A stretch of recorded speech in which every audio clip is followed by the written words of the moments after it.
नमस्ते दोस्तों। आज के वीडियो में हम देखेंगे कि बिहार में नगर निकाय का चुनाव पर पटना हाई कोर्ट ने रोक क्यों लगाया एवं इसके कीवर्ड्स को समझेंगे जिससे यूपीएससी एवं पीसीएस के आंसर राइटिंग में हेल्प मिल सके। तो आइए शुरू करते हैं।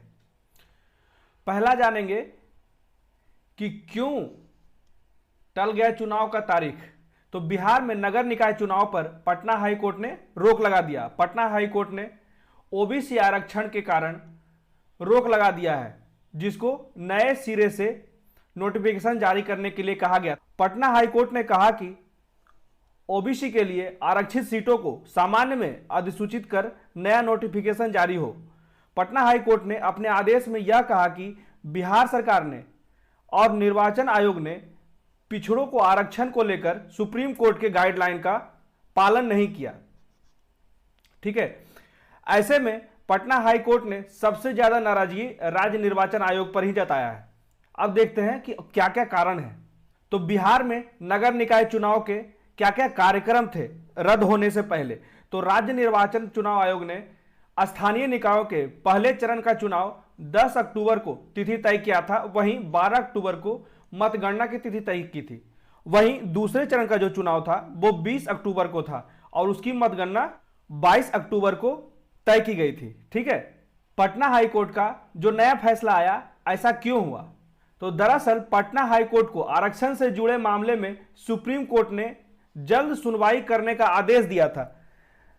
ऐसा इसलिए हुआ क्योंकि आरक्षण रोस्टर के अनुसार 29 सितंबर को पटना हाई कोर्ट में दाखिल याचिका पर सुनवाई अपनी तरफ से पूरी कर ली गई थी। मंगलवार को दिए गए फैसले में हाई कोर्ट बेंच ने स्थानीय निकाय चुनाव को लेकर सुप्रीम कोर्ट द्वारा दिए गए आदेश पर बिहार में बिहार सरकार द्वारा अमल नहीं किया गया, यानी बिहार सरकार ने सुप्रीम कोर्ट द्वारा दिए गए निर्देशों की पूर्णतः अनदेखी की, ऐसा कहना है पटना हाई कोर्ट का, जिस कारण उसने वर्तमान का जो नगर निकाय चुनाव है उसको रोक लगा दिया है। अब इस पूरे मामले में यह बहुत चलन में है कि ट्रिपल टेस्ट का उल्लंघन किया गया बिहार सरकार के द्वारा। तो जानेंगे कि ट्रिपल टेस्ट का उल्लंघन कैसे किया गया। तो बिहार सरकार ने ओबीसी आरक्षण बिना ट्रिपल टेस्ट के ही दे दिया था। सुप्रीम कोर्ट के मुताबिक आरक्षण देने से पहले राजनीतिक पिछड़ेपन वाली जातियों की अनदेखी की गई, उसकी निशानदेही नहीं की गई, मतलब उसकी पहचान अच्छे से नहीं की गई कि कहां कितना बढ़ा है, किस क्षेत्र में जनसंख्या के अनुपात में कितना बढ़ा है, कितना घटा है, फिर तो हम आरक्षण को डिसाइड करेंगे ना। लेकिन राज्य सरकार ने इसकी अनदेखी की, जिसके कारण हाईकोर्ट को अपना सख्त रुख अपनाना पड़ा और नगर निकाय चुनाव को रोक लगाना पड़ा। ठीक है, अब हम लोग ये देखेंगे कि ये ट्रिपल टेस्ट होता क्या है।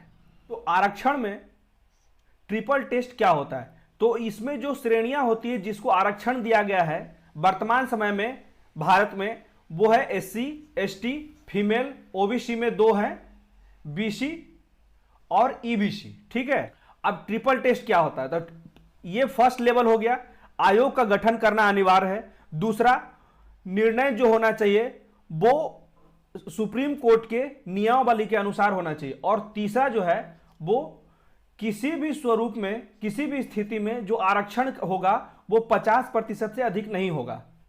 आयोग का गठन क्यों किया गया?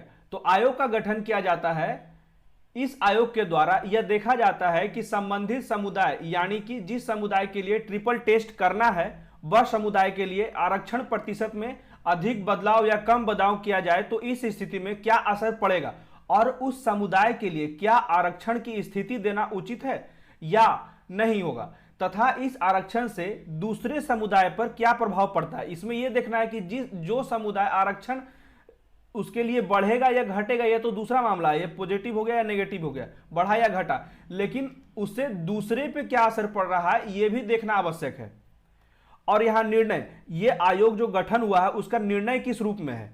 तो आयोग द्वारा अलग अलग स्थानीय निकायों के लिए आरक्षण का प्रतिशत सही तरीके से बांटा जाए और उस आरक्षण के बंटवारे को देखा जाए कि वह 50% से अधिक है या नहीं, और सभी श्रेणियों में आरक्षण की सीमा 50% से अधिक नहीं होना चाहिए। यह सुप्रीम कोर्ट का गाइडलाइन है। तो निष्कर्ष क्या निकलता है कि जब तक बिहार सरकार ट्रिपल टेस्ट पार नहीं कर लेता तब तक आरक्षण वाले सीटों को सामान्य सीट के रूप में समझा जाएगा और सामान्य सीट को मानकर ही राज्य चुनाव आयोग की नई तिथि घोषित भी हो सकती है अगर बिहार सरकार ओबीसी का जो आरक्षण है वो ट्रिपल टेस्ट के अनुसार नहीं करता है। तो ये था पूरा माजरा। कैसा लगा आपको वीडियो जरूर बताइएगा। प्लीज ज्यादा शेयर कीजिए, लाइक कीजिए। Thank you so much.